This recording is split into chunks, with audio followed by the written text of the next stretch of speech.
to break free. I want to break. Bruh. You guys are already here. Yeah, go away, George. Go away. Anyway, welcome back to the channel and welcome back to yet another motorcycle review. So in today's video, I will explain everything you need to know about the brand new Suzuki 800 DE V-Strom. Yeah.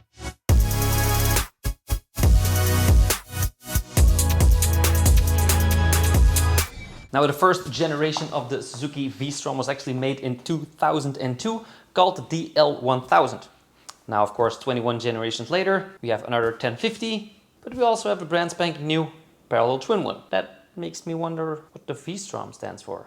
Because Strom is German for strong or power, and the V stands for the shape of the engine. And as you can obviously tell by the shape of this engine, it is not a V-twin anymore, it's a parallel twin. This isn't that bad because the V-twin can cook your balls when you're sitting over here. The heat of the engine, you get the point. The 800 being the mid-sized between the 650 and the 1050, it is also mid-priced. Yeah. With the 650 starting around 9,000 euros, the 800 is about 12,000, 11,499 to be exact, and the 1050 is about 14,999. Let's just make that 15. Now with this brand spanking new 776 cc's also comes 84 horsepower and 78 Newton meters of torque. Now I have been riding multiple 100 horsepower adventure bikes and I have to say this 84 horsepower actually moves quite good. So I kind of liked it. Look at that, wow, wow, see that? I have been riding multiple very heavy adventure bikes that are a lot heavier as this one off-road and on some trails. And I do have to say, no problem whatsoever. Trail riding, yet again, 230 kilogram motorcycle. Should I put the traction control off? No, Smokey, that's a bad idea. Do not turn the traction control off. Just leave it on as it is. Enjoy your ride, and I made this a normal review, not a crashing review. It's also got a very wide handlebar that feels very robust. And it also puts your arms into an angle that you can actually put your elbows up a lot easier. When you're doing some off-roading, don't put your elbows down there because your handlebar is going all the way round and round and round. You gotta put your elbows up and your handlebar is a lot stronger. Look at that, elbows up. Let's start it up with the easy start. The easy start actually means you can press the button once and it will automatically start. You don't have to keep the button pressed. I didn't put a key in it. So yeah, the Suzuki does not have a keyless go. It actually has a key that you can put into the ignition. Because having a keyless go is actually a solution to a problem that never existed.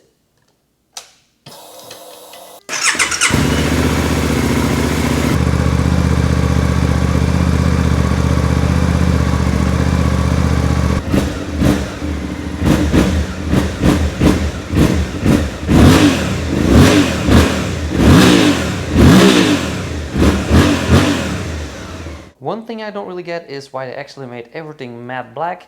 We got shiny black wheels, we have like a shiny engine, we got more matte black over here, everything is like matte black, and what the hell is that? Suzuki, why the hell did you put chrome on the tip?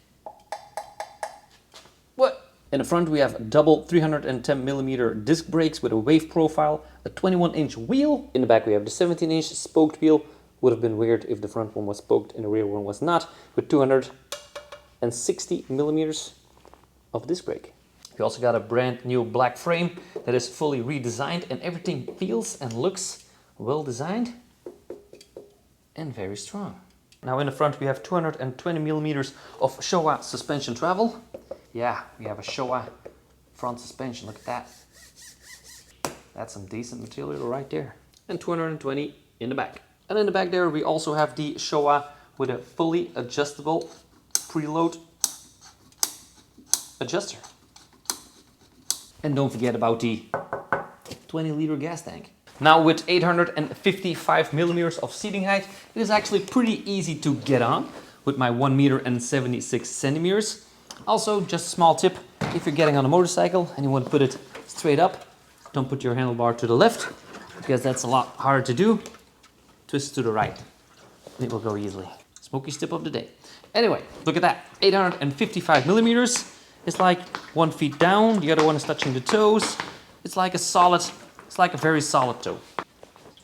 I can push it easily forward, easily back. Also very soft suspension, very comfy on the road as well. Kind of liked it. We got the full LEDs in the front. All LEDs in the back.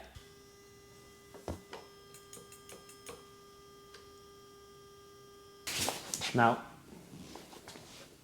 don't worry if the seat is still a little bit too high. Of course, as most other brands, Suzuki also has a lowered seat. Nice quality though. Now, I'm not the biggest fan of these Dunlop Trail Max mixed tour tires. They're good for like small gravel roads and a little bit of off-roading, but when it gets a little bit muddy and a little bit gnarly, these tires are just all over the place. Good on the road though, but off-road, my back end was like sliding all over the place, and it started handling like a Walmart shopping cart. Need a better tire for that work. Yeah. The clutch on the DL800 also comes with a cable, which makes it a little bit harder to use. But if you just crash your motorcycle in the center of Africa and you have no friends around you, just like I do, I have no friends, and that liquid is running straight out of your hydraulic system, straight into that apple tree, well, you're probably going to be lion's food, because you're not going to be able to shift that motorcycle anymore. Unless you have a cable, even if you just use your belt or whatnot, you can MacGyver yourself home. If it's hydraulic and it fails, you're in for some trouble. The 5.5-inch display is also very easy to use. Just press down on the buttons and you can select your trips and the average mile and how much kilometers you can still do. 4.8 liters on 100 kilometers on my last trip, which is actually kind of good. It's not that much of a drinker. Now, by pressing the mode button, you can easily go through the 3 menus. The first one is the traction control. You can turn it from 1 up to 3. You can also turn it off very quickly. And you also have the G, that is the gravel mode. That lets your rear wheel spin a little bit more. Now, when you go into the Suzuki drive mode selector, we have modes A, B, and C. It's that easy. You just have the A mode, that is the road mode. The B mode, that is more the sport mode. And you also have the C mode, that is the rain mode. And when we go into the ABS mode, we can change it just as fast by just holding the button. We have 2 modes for ABS, and we can also just turn it off very quickly. Just like that. If you want to do some off-roading. I mean, yeah, you don't need a rear ABS for that. And of course, we have a nice and decent gear selector that shows you the gears right away. We got a horn. Indicator button. Very nice to the touch. 4 indicators right here. And like I said, the easy start. Nice. Now, when it comes to wind protection on the highway, you can already tell it is not going to be the best, because this is of course the smaller adventure screen that gives you a lot more wind when riding slowly off-road and off-grid. So you do have the optional bigger windscreen from Suzuki that will help out a lot. But as for now, on the highway, it wasn't really the best. It also wasn't the worst. It's still better as a naked bike. I also really like the old school looking dirt bike fender. Look at that. Neato. Everything is also very solid. You can take a punch for sure. Now the ground clearance is 220 millimeters, but there is one thing that I'm like, that's no bueno. The bottom plate is made of plastic. That is not going to last long with Uncle Smokey. I mean, by the looks of it, it looks awesome, it looks good, but it's plastic. Don't like that. You need to upgrade that, Suzuki. It needs to be like a lot stronger. Now, when it comes to phone connectivity on this display, there is none. There's absolutely none. And that's actually something that I love about Suzuki. Yeah. Now, when you're in the middle of nowhere, you do not want an iPhone with you. That's actually draining your battery when updating its apps in the background. You actually want a phone that is as solid as this one. And a solid phone like this, you all know this one, doesn't come with the ability to get it connected to your motorcycle. Sometimes I wonder why I even connect my phone to my motorcycle. To pick up incoming phones when I'm taking a chilling ride. That's not freedom, guys. You're still connected to your phone. Gotta throw that thing away. Don't worry, it's a Nokia. You gotta enjoy the ride and the adventure. And also a very big improvement, the quick shifter up and down, it is called bi-directional, also goes up and down in 2 ways.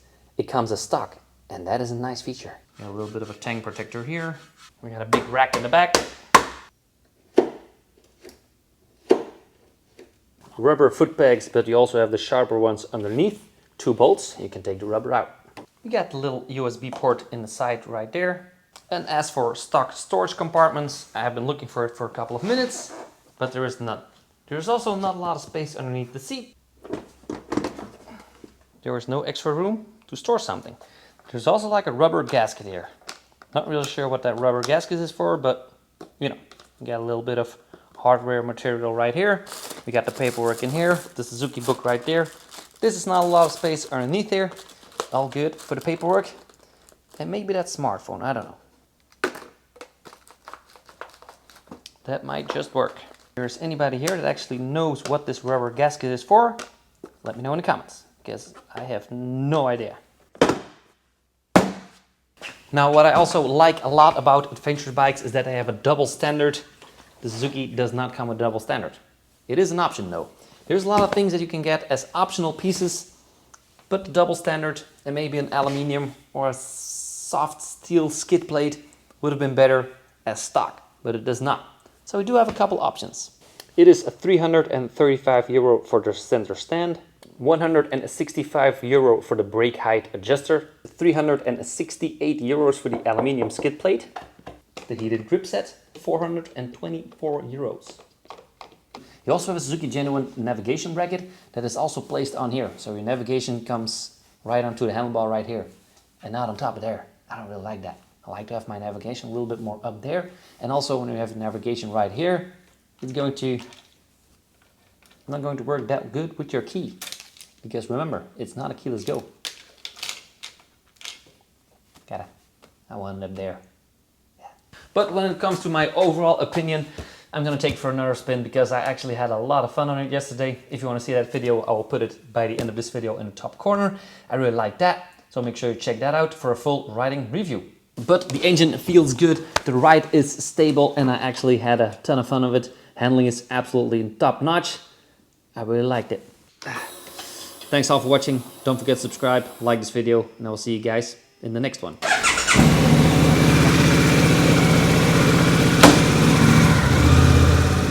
Thank you all so much for watching. If you want to know all about social media and YouTube, check out my course at smokeytube.com. If you want to subscribe, it is done right here. And as you can see, my best video is over there, and the next video is right on top of there. You can just choose one.